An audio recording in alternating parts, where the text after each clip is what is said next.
Hello there, welcome back. Yeah, apparently 95% humidity today, so that's why we've ditched most of the clothes. No, not all of them. Yeah, there's a few boats. I reckon that there are probably dive boats out there that are moored. Check this bridge out. This is straight from Romance in the Stone. Look at it. If I put weight off both of my feet on this at any one time, so we're gonna have to run across it, I think. Oh, look, check that out as well. This is fantastic. This is really what I came here for. Right. What was I going to tell you? Oh yeah. Now you're probably going to think he has gone crazy. He's been too long in the rain and been belted by the sun and been hissed at by monkeys and all that, and he's just gone absolutely looped now. But the tiniest bit of wildlife that I saw. Oh, check this out.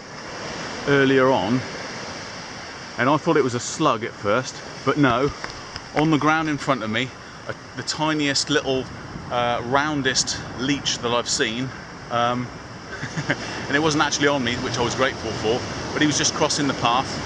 Now usually if you dislike leeches, they climb up with the moisture in the leaves on the trees, and then they usually drop on their prey,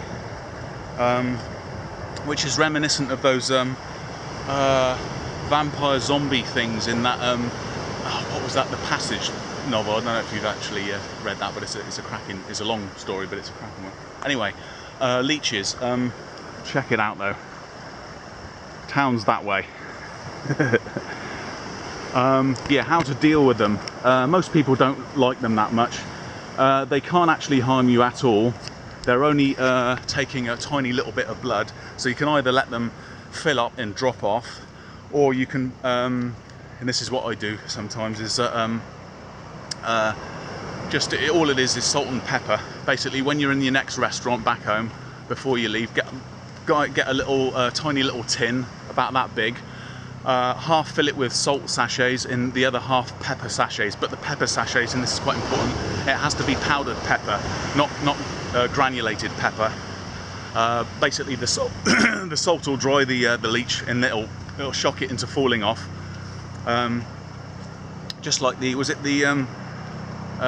snail in A Bug's Life, maybe. Yeah. Anyway, it'll shock him, he'll drop off then, but you've still got to deal with the bleeding. Let it bleed out, clean it. It'll keep bleeding because of the anticoagulant in around the mouth of the actual leech itself. Let's go down here for a second. So you want to stop that bleeding, because you're not going to bleed out or anything serious, but it's best to treat the little wound. Anyway, open your second sachet of powdered pepper, and then sprinkle that on it, and that'll set like not cement, but it'll coagulate the actual wound. Just leave that on there for a little while, and then when you're next in the shower, hopefully it'll have done its job. You can wash it off and put a plaster on it or something. If you for some reason haven't got any of that stuff on you, what you can do is get a local newspaper, burn that carefully, in a pot or something, and then use the ash, the cool ash from that, and use that, powder it and put it on the wound as well, and then that'll do exactly the same thing. It'll absorb the coagulant and the blood, mix it together, and it'll dry on there, and you won't sort of keep bleeding. So that's leeches anyway. But yeah, I've only seen one so far. Yeah, the sun is actually coming out. I can't believe it. Finally, I've got like 9 days left, and I think we're going to go up this. Usually this is the 5th or 6th beach. I kind of lost count, because all these beaches have got like an entrance and an exit at either end of them, so it's just really handy. So this is maybe beach number 6. This is quieter. The first 3 beaches, the water is still kind of dirty first thing out, and I think it's the second beach and the third beach looks like they've got today anyway, it's got quite a strong undercurrent. So just be observant of the ocean, as with everything, before you go in it, and don't be like me, don't come here on your own, just come here with some friends and other people. So if you do get into strife, it's no biggie. they can help you out and stuff. Yeah, what else is there? I'll probably do.